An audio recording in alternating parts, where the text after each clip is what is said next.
FSN Radio. It's all about what's next. Go to financialsurvivalnetwork.com and sign up for your free weekly newsletter. You'll also get 3 free reports. The Financial Survival Network. It's all about what's next. Welcome. You are listening to and perhaps even watching the Financial Survival Network.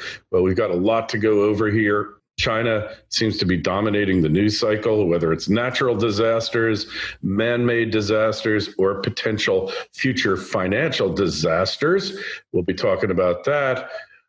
Goldman Sachs, 60% drop forecast for the S&P 500, earnings per share, and a whole lot more. And with us, of course, is John Rubino, dollarcollapse.com. Well, happy Monday, John. Hey, Kerry. Happy Monday. It does seem like we talk about China every week, doesn't it? You know, they are out there causing trouble all the time. What I find rather remarkable is if you look at the past 2.5, 3 decades as basically this false prosperity narrative, and you have to talk about China. You know, they have buildings that are uniquely designed. They're called tofu buildings because they have about as much substance to them as a helping of tofu. And evidently everything has, just like the global economy prosperity narrative has been fraudulent based on debt. Well, you look no further than China. Yeah, and they're still at it. That's the big story this week with China, other than the floods, which sound like they're going to dominate the news for a while here. But in the first half of this year, China increased its total debt by $3 trillion, and no country in the history of finance has ever done anything like that. That's an immense amount of money to borrow in one 6-month period, which kind of explains a lot of what's happening in the financial markets, because China's stock market added $1 trillion of market cap in just the last 2 weeks. And surprise, surprise, it's all money coming one way or another from the government via this massive debt binge that they're on. So that's the kind of thing that happens at the very peak of financial bubbles, when things just get absolutely crazy and asset prices spike. So, maybe we're seeing a blow off top here for the global stock markets, and maybe China is leading the way. But in any event, that's just a crazy amount of debt to take on. It's completely unsustainable. And so, it's got to lead to some kind of trouble. And so we should be paying attention because, everybody else is doing the same thing, but China's doing it in a bigger way, which they have been ever since the Great Recession. So, where it leads time-wise, who knows? But it's definitely going to lead to some kind of a huge financial bust in the not-too-distant future. It virtually has to. An interesting thing, since COVID-19 reared its ugly head in Beijing, the leadership of the CCP, the Chinese Communist Party, has literally disappeared. Nobody knows where these guys are. So I've heard. I can't exactly confirm that, but it certainly wouldn't be surprising. I'm just wondering, John, if the CCP, if their days are really numbered. Well, as a dictatorship, they have more trouble with crises than democracies do because nobody voted them into office. So they only get to stay there as long as they deliver the goods, right? And if there's going to be a pandemic and a financial crisis and maybe a continued flooding that affects millions of people, it's harder for them to justify their positions, and they know that. So they're very worried right now. You can bet, because China has a history of civil unrest leading to civil war, leading to regime change within living memory. Stuff like that happened in the 1950s. So the guys who are in charge now know all this, and that's a big part of the debt binge that's going on right now. They're trying to financially engineer their way out of these problems.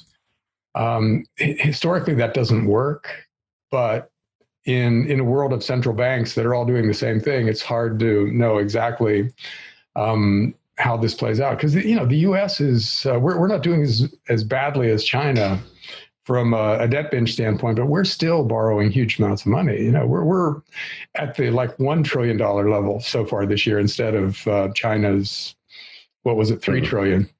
Yeah, I know we got trillions of stimulus tax payments are disappearing. And one thing I wanted to ask you about. So Chinese government says buy stocks, they're cheap, and automatically all the Chinese start buying them. I wonder if the Chinese central bank is really buying them. Well, that would make sense too. And it's the kind of thing you would like to do secretly if you can attribute stock buying to rational investors in the private sector. That's a much better bull market than if the government just steps in and buys. But the time will come when they overtly buy stocks, because that's the only way to convince anybody else to do it. And those days are coming soon. So this is the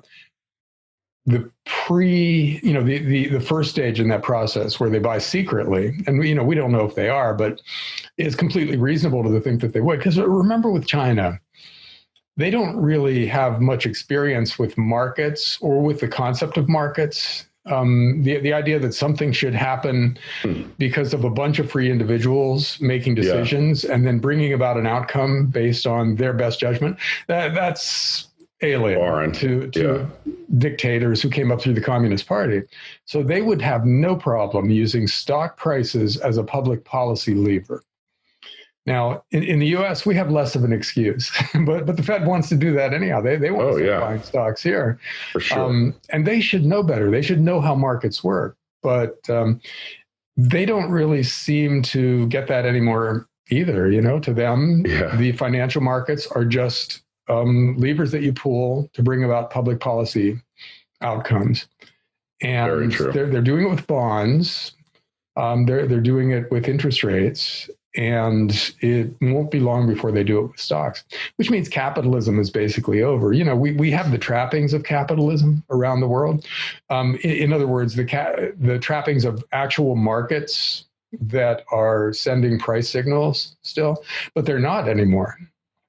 So entrepreneurs have no idea how to allocate capital, which means they're doing it wrong, which means, massive amounts of misallocated capital will blow up on us at some point. And, the U.S. Is having a rip-roaring bull market right now. And I don't remember if we talked about this last week, so stop me if we did. I don't want to repeat it. But the U.S. S&P 500 now has as many stocks trading at 10 times revenue as it did back at the peak of the dot-com bubble, which was really our iconic bubble. That's the never to be surpassed record in a lot of ways.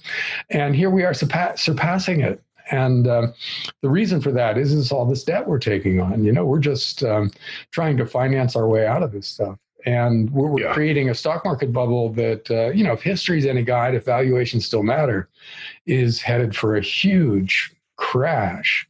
Because 10 times revenue is a crazy price to pay for a major company's stock. There might be some little tech emergent companies, or maybe even little gold miners or something like that, where you pay.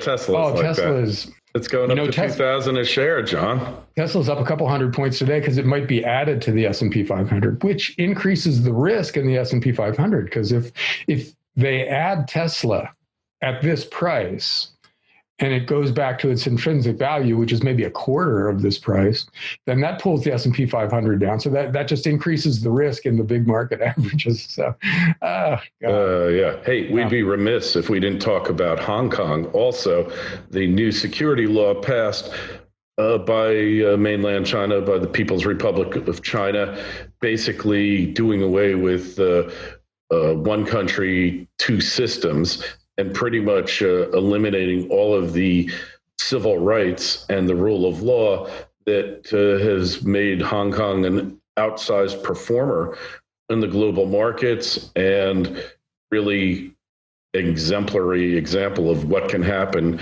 when you allow the forces of capitalism to really take off and to be unfettered. And we're going to see a massive brain drain out of Hong Kong and a massive flight capital, not just from Hong Kong, but also from mainland China, and as a result of all this flooding.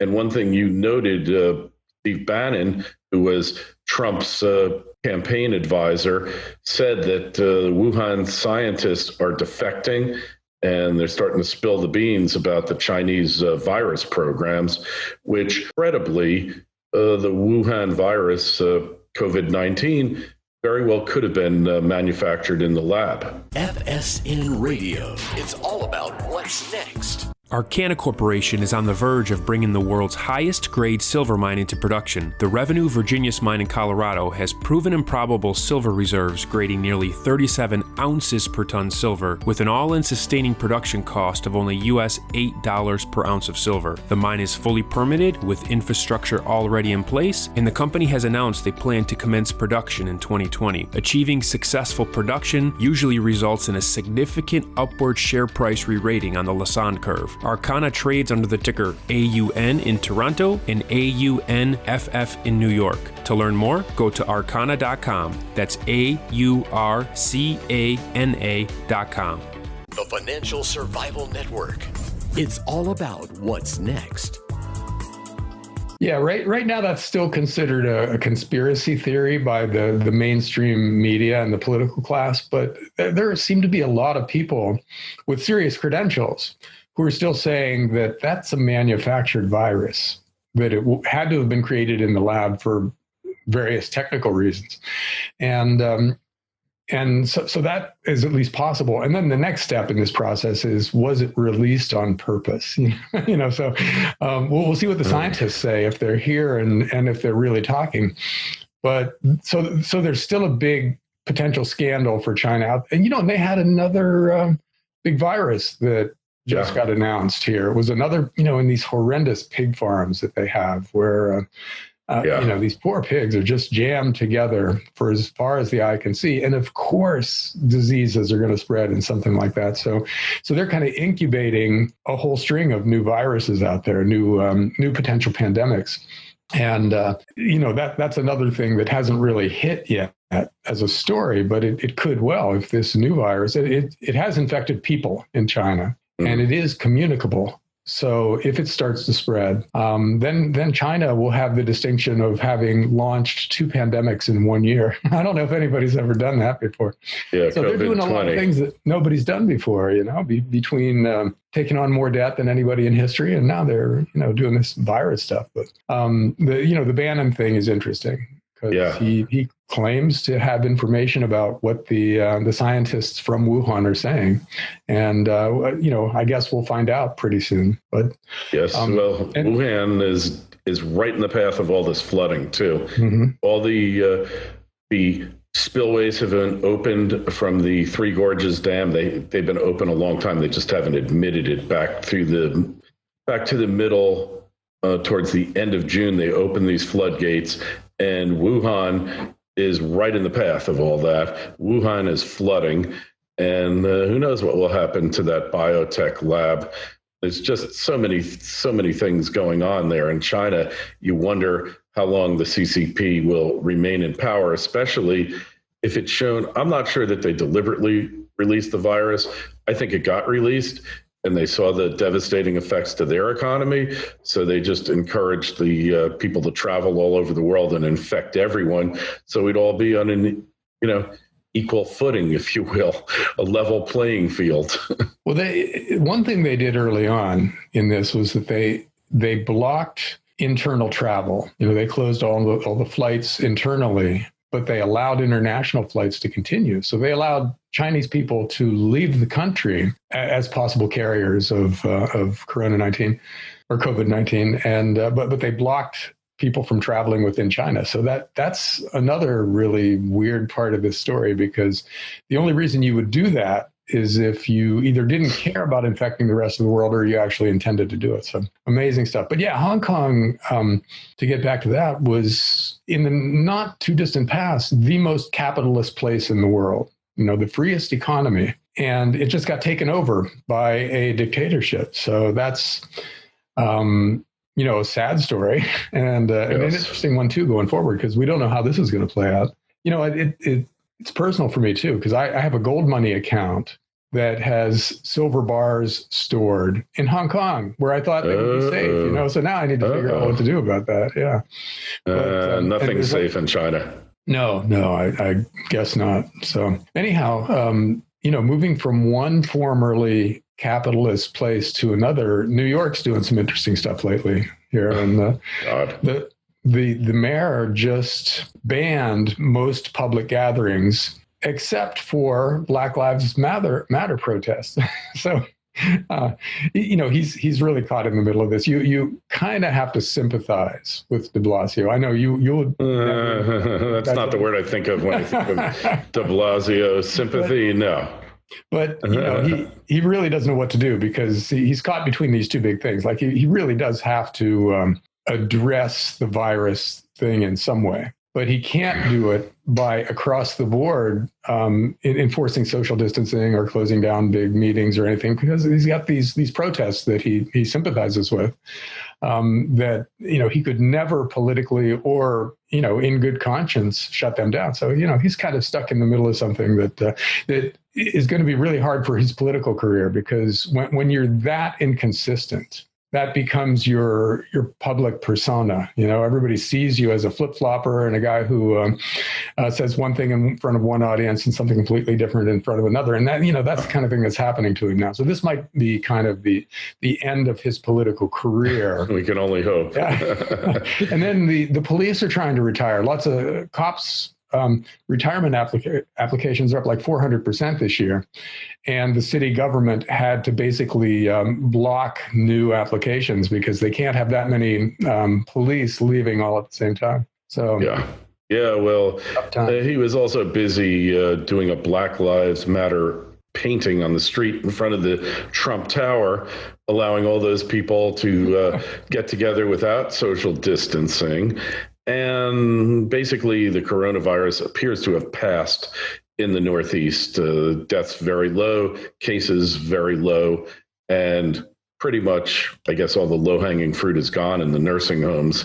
So they've gotten rid of them. One other thing, the state of Minnesota put in a request to Donald Trump to have them declared a disaster area to qualify for all this federal aid due to the riots that they allowed to go unimpeded for a couple of weeks. And Trump said, I think the purpose of disaster relief isn't for man-made disasters and harm that you allowed to be inflicted through your own inaction or inability to restore order to the city.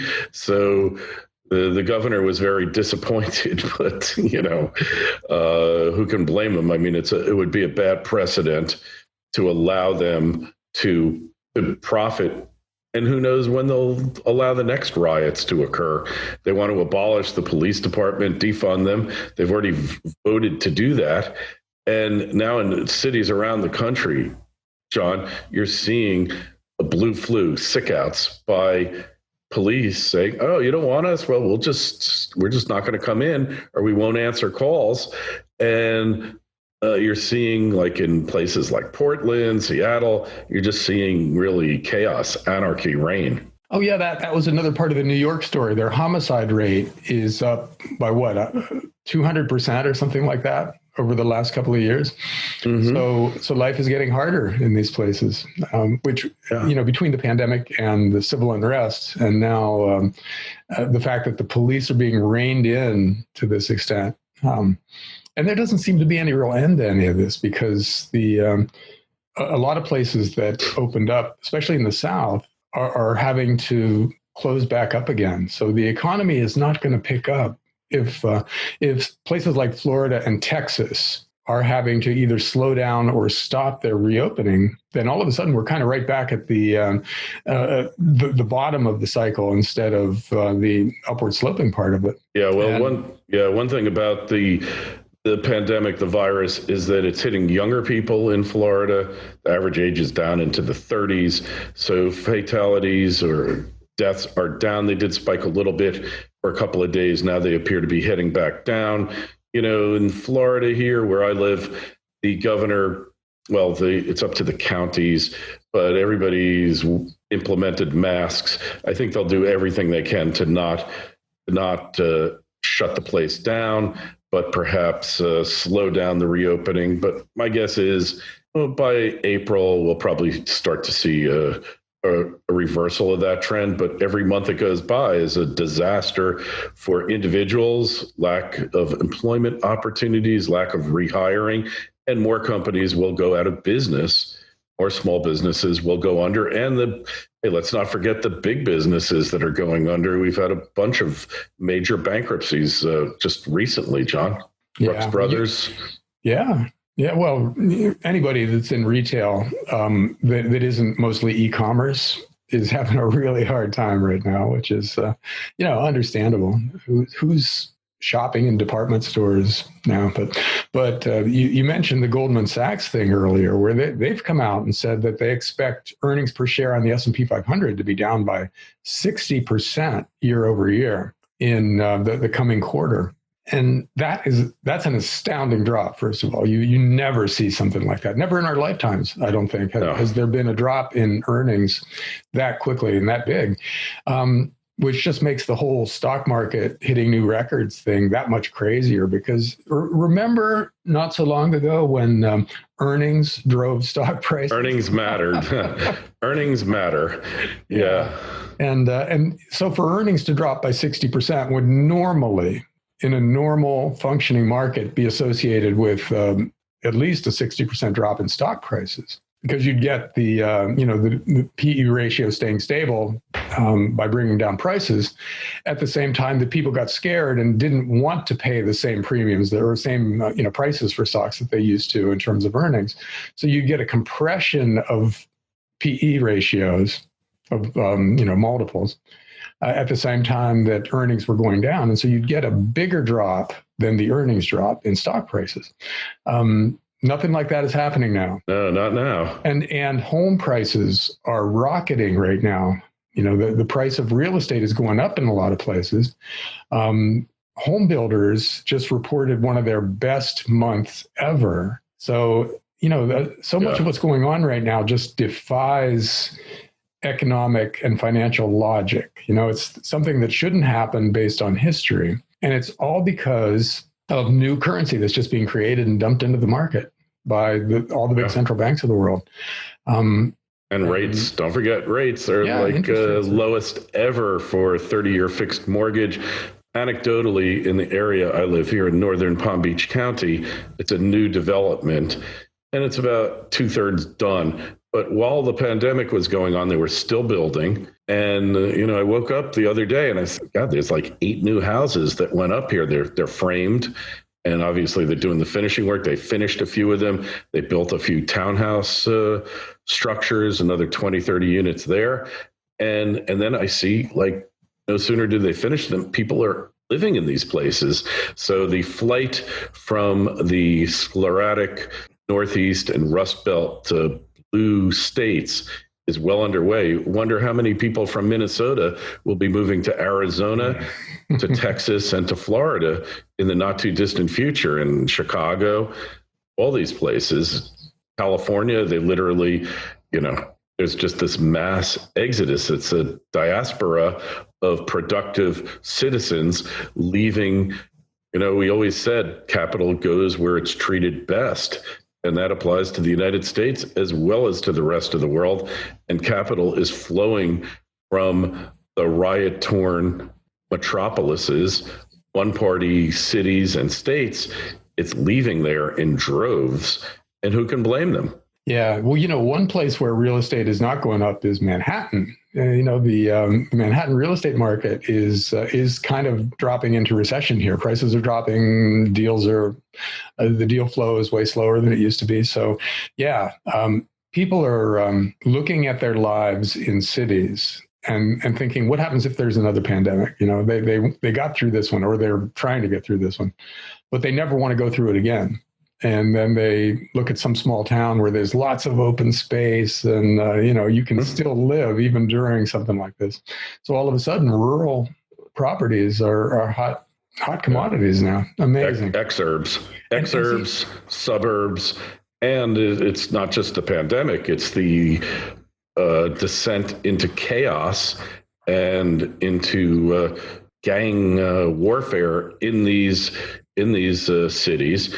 And people say, like the very things like Buffalo, New York was a perfect example. It had a real resurgence because boomers wanted to live in cheaper urban areas where they could walk to things, walk to work, and it was cheap there, and there was a lot of government money flowing in. Now you had the riots. I think they burned down the police headquarters, and now it's, maybe Buffalo isn't such a great place. Plus, you don't need to actually go to the office anymore for, a large percentage of employment. So all these trends have converged to really make cities much less attractive, not to mention the costs involved in living there. In a place like New York, I lived there for 15 years, many, many years ago, like 30 some odd years ago, and thought of ever going back there. No way. Too many negatives, especially with a Deblasio, hell-bent on destroying the place. Well, the remote work thing is a big part of this story too. Like you said, all of a sudden, these companies who went on lockdown had to have their people work remotely, and they found out that it goes pretty well. You can in today's world with Zoom and high-speed internet and all that, you can pretty much keep track of what your people are doing while they are in their apartments or their houses. Yeah. So all of a sudden, these big companies don't need all the expensive office space. So they're going to keep their people working remotely, which means their workforce can basically be anywhere. They don't have to hire locally the way they did in the past. So it's possible to have, it was always possible. Now it's more so. Now it's encouraged. And it's, and also if I work for a company in New York that doesn't need me in New York, I could go to New Hampshire where there's no state income tax. I could go down to Florida. I could go to Texas. So I can live in a low cost or relatively low cost state and keep more of my income. Presumably the companies aren't going to cut pay, although they might. But the companies are saving a fortune. Like my son, where he works at their headquarters in Austin, they were giving him 3 meals a day and all these benefits. I think the only thing they didn't have was doggy daycare. And they're saving a fortune on not having to provide these benefits. And then, the other thing, John, is like a lot of people can't work from their home or don't want to. It's not suitable. It's too small. So they'll go to a WeWork type situation or Venture X, rent some desk space for a nominal sum, and instant office. They have all the facilities they need. I was going to say copiers, but nobody really makes copies anymore, John. Like you always try to avoid the paper wherever possible. And then when you do print it out, you just shred it after you scan it and send it out. So like, who needs paper? It's a whole different world out there. And WeWork's a bad example because it was kind of a fraudulent business model. Hey, we have to mention one other thing, which is kind of what we usually start our shows off talking about, and that is precious metals. We're looking at right now, so it's a Monday right after noontime, and gold is up 1160 the ounce, 1810 on the bid, and silver is like crushing it. Silver is at $19.32 the ounce, up 64 cents, 3%. And John, it's like, it's really almost starting to get parabolic here, exponential. But the interesting thing about gold, it's going up slower than silver now, but gold's support appears to be at 1,800 now, where it was at 1725. 1750 was like resistance, and now 1850 is like resistance. So once we see that, there's like nothing stopping it anymore. Well, yeah, with the amount of new currency that's being created, as we talked about before, some of it has to go into precious metals, right? And it doesn't take much to push those small, thinly traded markets way up. And, the silver going up faster than gold thing was always part of the story. It was just a question of when that would start. And 1,800 looks like the big number that got people's attention and made that kind of shift happen in precious metals, because all of a sudden a lot more people are buying silver than gold, and they're pushing up, and silver is such a thinly traded market that it doesn't really take a lot of investment demand to send it way higher. And so that's what's happening now. And remember, the last time gold was at $1,900 an ounce, silver was $50 an ounce. I remember it. It's got, just to replicate that, it's got a really nice run ahead of it, and and it ought to. So silver ought to be $50 an ounce with gold at this. More than that. So, yeah. More than that. I mean, look, in 2016, it hit $21 an ounce. So we could still get a head fake here. We could see a major decline before it resumes its inexorable rise. What's interesting, is this used to be seasonally summer, the worst time for gold. And yet the past 2-3 years, gold has staged significant rallies, last year especially, but even if I remember correctly, in 18, there was a bit of a summer rally, kind of didn't go anywhere, but it didn't go back. And so the whole behavior here, I mean, John, we look at 30-day change in gold. It's up $80 the ounce, up nearly 5%. Amazingly, 12 months exactly, 365 days, it's up 28%, up $400 the ounce just about. And there's nothing accidental about these moves. They were clearly foreseen. And we've been hanging in this market a long time, and we knew from 12 or 13 onward up till 16, and even after 16, nothing was happening. But then we just started to see higher lows and breaking of 200-day moving averages and golden crosses, silver crosses, all that great stuff. FSN Radio. It's all about what's next. Trilogy Metals is a world-class developer in Alaska's Ambler mining district. The company already possesses 8 billion pounds of copper, 3 billion pounds of zinc, over 1 million gold-equivalent ounces, and now over 77 million pounds of cobalt. Trilogy's Arctic project boasts an after-tax net present value of $1.4 billion with a 33% IRR. Trilogy is led by an experienced management team with proven success in discovering and developing projects in Alaska. The company is well capitalized, has no debt, and possesses strong institutional support. Trilogy trades on the New York and Toronto exchanges under the ticker symbol TMQ. To learn more, go to trilogymetals.com. That's trilogymetals.com. The Financial Survival Network. It's all about what's next. Yeah, it's really getting going here. I think that there's nothing fundamental that derails the precious metals bull market now, just because, fundamentals for precious metals are currency creation, the increase in the global money supply more than anything else. And fear. Fear of governments. Right, fear. Well, those things go together. When the money supply surges, it's usually because there's something that governments feel like they have to try to fix. So so there's nothing fundamental that derails the bull market in precious metals, but a stock market crash could do it temporarily. In other words, if we see another flash crash in stocks like we had in March, that could take silver and gold down hard. But it would be a temporary thing because governments would react with even more easy money, and then they would precious metals would take right back off again. So, if you're in mining stocks or if you have an account where you trade anything related to precious metals, some stop loss orders might be a good thing to have now, just because of the possibility of stocks tanking. Yeah, because stocks really should crash from here. I'm not saying I think they're going to, because governments are trying to keep them from doing that. They're trying to keep them going up. But in terms of valuation, every single time they've been anywhere near this, they've crashed.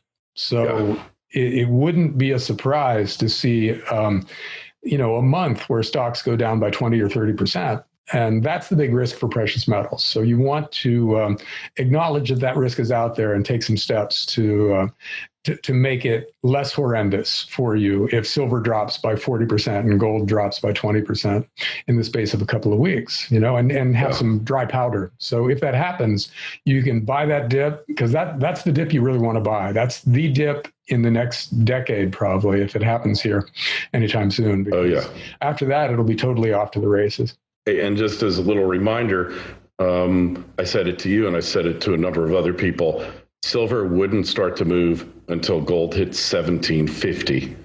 And it kind of started a little bit before, but once it hit 1750, that's when silver started ascending. And I had no reason to believe this. There were some technical issues. 1750 was a major resistance point for gold. But it just seemed to me that at that point, people would see what a bargain silver was compared to gold, and the old substitution principle would kick in. And when steak gets too expensive, then you buy chicken. And silver is the chicken of precious metals, or turkey even. It's been a turkey for like 7-8 years here.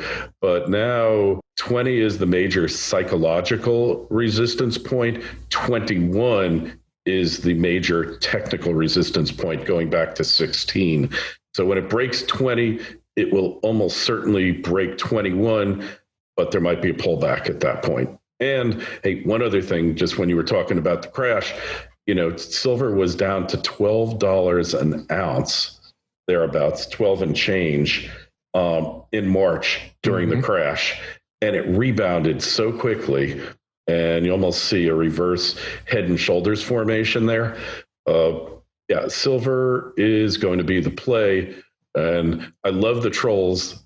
We see them on YouTube, John, and half the time I never mention to you, oh, you guys have been telling people to buy silver, for 10 years. They've been losing money, and they could have been making all this money in the stock market.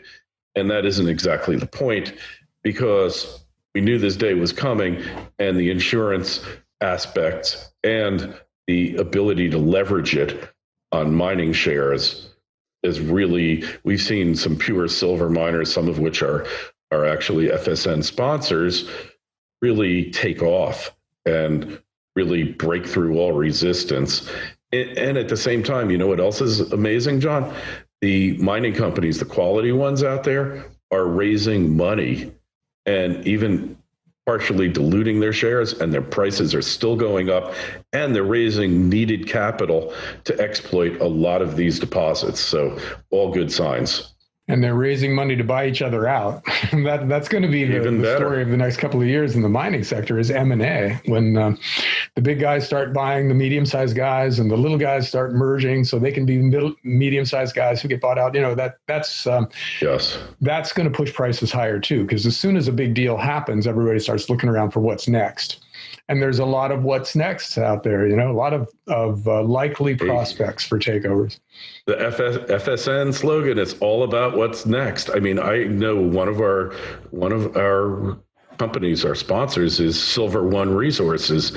When you look, their Candelaria project, they've got like 140, 150 million ounces sitting on leach pads and in pits, and it's never been fully explored, the entire thing. There could be hundreds and hundreds of millions of ounces there. That's just my opinion. I'm not telling you to buy it or not.